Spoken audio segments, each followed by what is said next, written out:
Hello students, daily classes में आपका स्वागत है। आज 4 मई 2024 का करंट अफेयर्स देखेंगे जो राजस्थान की सभी प्रतियोगी परीक्षाओं के लिए रामबाण रहने वाला है।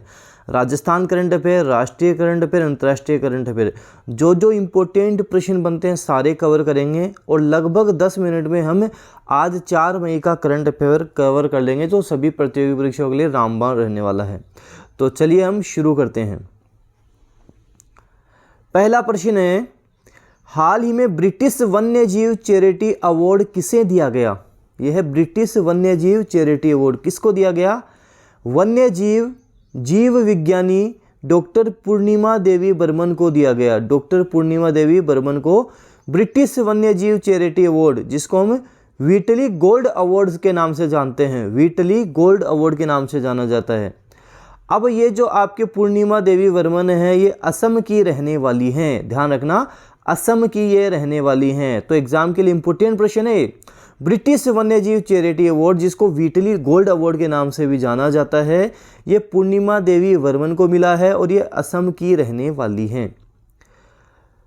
इससे पहले एक इम्पोर्टेंट, अच्छा खासा इम्पोर्टेंट प्रश्न जो एग्जाम में छपने वाला प्रश्न मैंने आपको बताया था कि हाल ही में ग्रीन नोबेल अवार्ड से किसे सम्मानित किया गया?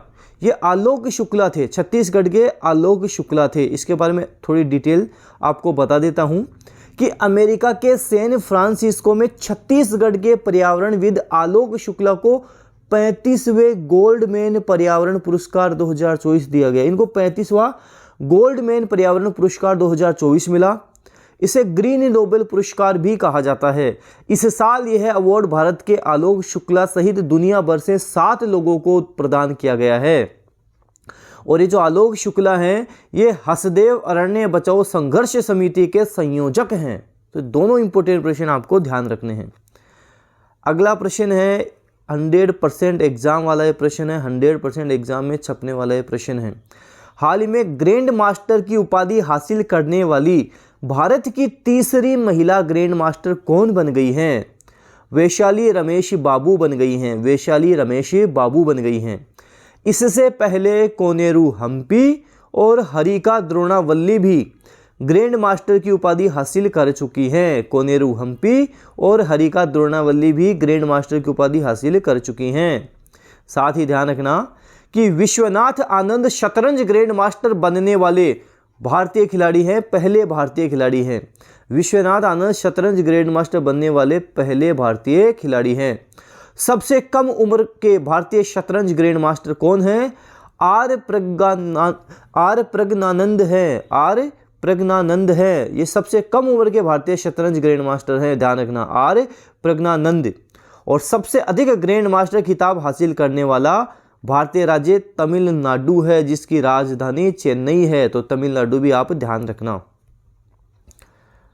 अगला प्रश्न है कि हाल ही में इंटरनेशनल क्रिकेट काउंसिल ने वेस्टइंडीज के किस खिलाड़ी पर मैच फिक्सिंग के आरोपों के कारण 5 साल का बैन लगाया? ये वेस्टइंडीज के डेवोन थॉमस हैं। इन डेवोन थॉमस पर 5 साल का बैन अंतर्राष्ट्रीय क्रिकेट काउंसिल ने लगा दिया है, ध्यान रखना। और इन्होंने अपनी गलती स्वीकार भी कर ली है, इन्होंने मान लिया है कि मैंने मैच फिक्सिंग किया था, इसलिए गलती स्वीकार करने के कारण इनकी सज़ा को 18 महीने कम किया गया है। तो ये वेस्ट इंडीज़ के डेवोन थॉमस हैं। हाल ही में रिजर्व बैंक ऑफ इंडिया ने फ्लोटिंग रेट सेविंग बॉन्ड 2034 पर कितनी ब्याज दर की घोषणा की है? 8% ब्याज दर की घोषणा की है। ये फ्लोटिंग रेट सेविंग बॉन्ड पर 2034 पर आपको ध्यान रखना 8% ब्याज दर की घोषणा हुई है। कुछ आरबीआई से इंपोर्टेंट प्रश्न कई बार करवाता हूं, ध्यान रखना। सबसे पहले तो यही ध्यान रखना है कि आरबीआई का हेडक्वार्टर कहाँ है। आरबीआई का हेडक्वार्टर मुंबई में है। आरबीआई की स्थापना 1 अप्रैल 1935 को हुई थी और आरबीआई का नेशनलाइजेशन, राष्ट्रीयकरण 1 जनवरी 1949 को हुआ था। आरबीआई ने ब्याज दरों को कितने प्रतिशत पर बरकरार रखा? 6.5% पर रखा। आरबीआई ने आखिरी बार फरवरी 2023 में ब्याज दरें 0.25 से बढ़ाकर 6.5% की थी, अब भी 6.5% है। आरबीआई ने वित्त वर्ष 2024-25 में महंगाई 5% और रियल जीडीपी ग्रोथ 7% रहने का अनुमान लगाया। Reserve bank of India RBI के वर्तमान गवर्नर कौन है? शक्तिकांत दास हैं। अगला प्रश्न है कि विश्व जूनियर बैडमिंटन चैंपियनशिप 2025 की मेजबानी कौन सा देश करेगा? इस तरह के प्रश्न आजकल ज़्यादा पूछे जाते हैं, तो ध्यान रखना कि विश्व जूनियर बैडमिंटन चैंपियनशिप 2025 की मेजबानी हमारा भारत देश करेगा। और भारत में कहाँ होंगे? गुवाहाटी में किए जाएंगे। ये विश्व जूनियर बैडमिंटन चैंपियनशिप 2025 है, जो अगले साल गुवाहाटी भारत में होने वाली है, रट लेना। हाल ही में दिल्ली ने राजस्थान में कहाँ पूरी तरह से महिला लॉजिस्टिक हब लॉन्च किया? मतलब पूरा स्टाफ, सारा सब कुछ ये महिला ही देखेंगी। महिला लॉजिस्टिक हब ये लॉन्च हुआ है, राजस्थान में लॉन्च हुआ, राजस्थान के सीकर जिले में लॉन्च हुआ है। राजस्थान के सीकर जिले में लॉन्च किया गया है। सीकर से आप ध्यान रखना कि जीण माता का मंदिर कहाँ है? जीण माता का मंदिर रेवासा सीकर में है, रेवासा सीकर में है। खाटू श्याम जी का मंदिर कहाँ है? रिंगस में है, रिंगस सीकर में है। हाल ही में सीता अम्मा मंदिर के राज्याभिषेक के लिए किस नदी का पवित्र जल श्रीलंका भेजा जाएगा? सरयू नदी का पवित्र जल श्रीलंका भेजा जाएगा। कौन सी नदी है? सरयू नदी है। तो सीता अम्मा मंदिर के राज्याभिषेक के लिए आपको ध्यान रखना सरयू नदी का जल भेजा जाएगा। भगवान राम की जन्मभूमि अयोध्या सरयू नदी के तट पर बसा हुआ है। पूछ ले अयोध्या किस नदी के तट पर बसा हुआ है? अयोध्या तो सरयू नदी के तट पर बसा हुआ है। अगला प्रश्न है कि हाल ही में राजस्थान में पहली बार बैटरी से संचालित इको फ्रेंडली नाव का संचालन कहाँ किया जाएगा? पिछोला झील उदयपुर में किया जाएगा।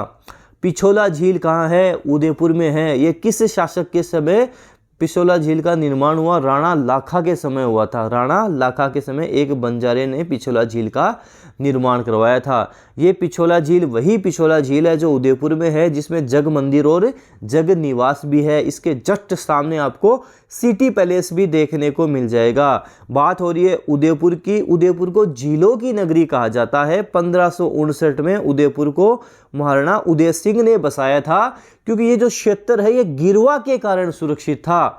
अब ये गिरवा क्या है? उदयपुर का चारों तरफ पहाड़ियों से घिरा हुआ क्षेत्र गिरवा कहलाता है, और ये क्षेत्र तश्तरी नुमा है। जैसे पिछोला झील उदयपुर में है, वैसे ही ध्यान रखना नक्की झील कहाँ है? नक्की झील जो सबसे ऊंचाई पर स्थित राजस्थान की झील है, नक्की झील माउंट आबू सिरोही में है। ध्यान रखना माउंट आबू सिरोही में है। अगला प्रश्न देखते हैं। हाल ही में राजस्थान का पहला रेलवे एलिवेटेड ट्रैक कहाँ बनेगा? ये जयपुर से दिल्ली। कहाँ बनेगा? जयपुर से दिल्ली। राजस्थान का पहला रेलवे एलिवेटेड ट्रैक दिल्ली के बिजवासन से जयपुर के डहरका बालाजी तक बिछाया जाएगा। ये जो जयपुर में डहरका बालाजी है यहाँ तक बिछाया जाएगा। ये प्रश्न स्टार लगा लेना, आगामी प्रतियोगी परीक्षाओं में दिखेगा। कई प्रतियोगी परीक्षाओं में ये प्रश्न आपको देखने को मिलेगा और यहाँ से कुछ भी पूछा जा सकता है।